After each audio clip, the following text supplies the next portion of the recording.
Brought to you bye रजनीगंधा। यूं ही नहीं ताज ताज बन जाता है, शिल्पकारों का हुनर और चुनिंदा संगमरमर ताज को नायाब बनाते हैं। कुछ ऐसे ही चुनिंदा जगहों से बस खास ही चुनकर लाता हूँ। कतरे कतरे को मैं हीरे सा परखता हूँ।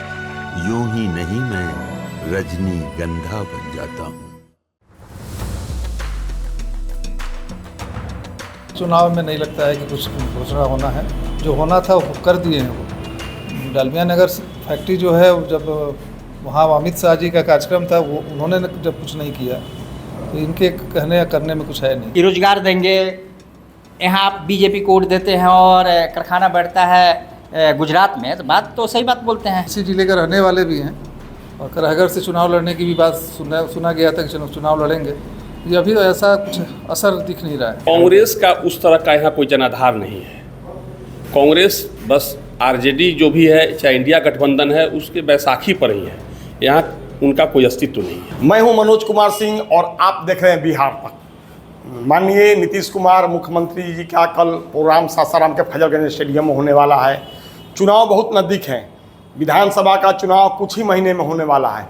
हर दल के नेता, चाहे आरजेडी के हो, कांग्रेस को हो, प्रशांत किशोर हो या जदयू भाजपा के, अपना संपर्क अभियान अभी से ही बनाना शुरू कर दिया है। और जैसे तेजस्वी यादव हैं, माँ बहन योजना, कांग्रेस कुछ और कह रही है। आइए हमारे साथ यहाँ के बुद्धिजीवी पत्रकार लोग हैं, उनसे हम बात करेंगे कि चूँकि आने वाला चुनाव बहुत नज़दीक है, उसमें जनता किस करवट बैठेगी। आइए बात करते हैं। हमारे साथ जितेंद्र राय सिंह हैं। बताइए सर कि क्या चुनाव में कुछ महीने बच गए हैं, क्या चुनाव को लेकर के पूरे बिहार में जनसंपर्क अभियान तेज किया गया है। उसी के मद्देनज़र सीएम कल सासाराम पहुंच रहे हैं और कुछ योजनाओं का शिलान्यास और उद्घाटन भी करेंगे।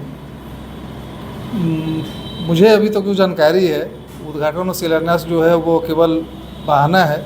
वो अपनी अभी जो चुनावी रेवड़ी बांटे हैं उसको लेकर के ये हम प्रचार प्रसार ये करेंगे। जनसभा भी यहाँ करना है उनको। तो कमोबेश सभी पार्टियाँ लग गई है चुनाव में। और चुनाव में हमको लगता है कि जब तक सीट बंटवारा कंफर्म नहीं होगा तब तक अभी कुछ कहना उचित नहीं है। प्रशांत किशोर का भी लगातार धुंधार दौरा हो रहा है। प्रशांत किशोर का इसी जिले के रहने वाले भी हैं और कराहगढ़ से चुनाव लड़ने की भी बात सुना गया था कि चुनाव लड़ेंगे। ये अभी तो ऐसा कुछ असर दिख नहीं रहा है। हमारे साथ सुनील कुमार जी हैं। आइए सर, ये बिहार तक आपका स्वागत है। बने आप बताइए कि जो लगातार हर पार्टियां दौरा कर रही है, अपने अपने जनता से मिल रही है, क्या आपको लगता है कि चुनाव में? जी देखिए, यह चुनाव तो दिलचस्प होगा। अब अक्टूबर के फर्स्ट वीक में आचार संहिता लगने वाला है और 22 नवंबर तक क्लियर कर देना है। तो ज़्यादा समय तो बचा हुआ नहीं है और सारी पार्टियाँ अपना दमखम लगाई हुई है। पहले जो चुनाव था तो एनडीए और यूपीए के बीच ही था, लेकिन प्रशांत किशोर के आने से त्रिकोणीय माहौल बन गया है। और प्रशांत किशोर का एक तो उन्होंने किया है जो अभी जो टारगेट कर रहे हैं, और बीजेपी के, आरजेडी के नेताओं पर और जेडीयू के नेताओं पर जो उन्होंने प्रहार किया है, उसको लेकर गांव-गांव में उनका चर्चा होना शुरू हो गया है और वो भी मजबूती से आ रहे हैं। तो निश्चित रूप से अभी और एक समझ में तब आएगा जब कैंडिडेट क्षेत्र में जब आ जाएंगे कि कहाँ से कौन पार्टी किसको दे रहा है, तो उसका एक और क्लियर होगा। अब देखिए, कल मुख्यमंत्री का कार्यक्रम होने वाला है, जनसंवाद, और उसमें रोहतास में 900 करोड़ से ज़्यादा का शिलान्यास और उद्घाटन करेंगे। और उसका सबसे खास बात यह है कि बहुत सारा ऐसा योजना है जिसका शिलान्यास और उद्घाटन करेंगे, वो पहले से ही उसका शिलान्यास हो चुका है और उद्घाटन भी हो चुका है। तो खानापूर्ति करेंगे और चूँकि चुनावी वर्ष है तो करेंगे ही, उसी के लिए आ रहे हैं। तो त्रिकोणीय लड़ाई रहेगा। आरजेडी का एक अलग जो गठबंधन है, एनडीए गठबंधन है, और जो इंडिया गठबंधन है, तो उसमें प्रशांत किशोर के आने से त्रिकोणीय माहौल बन रहा है। लेकिन असली जानकारी तब होगा जब क्षेत्र में कौन कैंडिडेट कहाँ से लड़ रहे हैं। जैसे रोहतास जिले में 7 विधानसभा है, तो 7 विधानसभा में जो पिछला 20 का चुनाव हुआ था तो उसमें मैक्सिमम सीट आरजेडी गठबंधन जीता था। मैक्सिमम ही मत कहिए, लगभग का सब पूरा 7 का 7 ही जीता था। उसके पीछे था कि 5 जेडीयू लड़ा था, जहाँ लोजपा ही भाजपा करके चिराग पासवान अपना लड़ा दिया, जिसके कारण से 5 काफ़ी नुकसान हुआ था। इस बार लेकिन माहौल कुछ दूसरा होगा और जो 20 का परिणाम था उसे अलग होगा, देखने से तो क्या लग रहा है। प्रशांत किशोर कहते चल रहे हैं, युवाओं को कह रहे हैं कि आप खुद समझदार हैं, आप वोट दीजिए, सदस्य बना रहे हैं, रसीद करवा रहे हैं, लोगों से अपील कर रहे हैं कि आप सच्चा के साथ दीजिए। नहीं देखिए, प्रशांत किशोर जो बात मुद्दा उठा रहे हैं, उनके बात को लोग टच कर रहे हैं और उनका बात हट भी कर रहा है, लोगों तक पहुंच भी रहा है। अब है कि उनके बात को सुन रहे हैं लोग, सब लोग कह रहे हैं कि अच्छी बात बोल रहे हैं, लेकिन वोट बैंक में कितना, वोट में कितना परिवर्तित हो पाएगा ये तो समय आने के बाद ही पता चलेगा। वो तो जो बात कर रहे हैं, जो मुद्दा उठा रहे हैं कि रोजगार देंगे, यहाँ आप बीजेपी को वोट देते हैं और कारखाना बैठता है गुजरात में, तो बात तो सही बात बोलते हैं, लेकिन उसको वोट में कितना परिवर्तित हो पाएगा या तो समय आने पर ही नहीं पता चल पाएगा।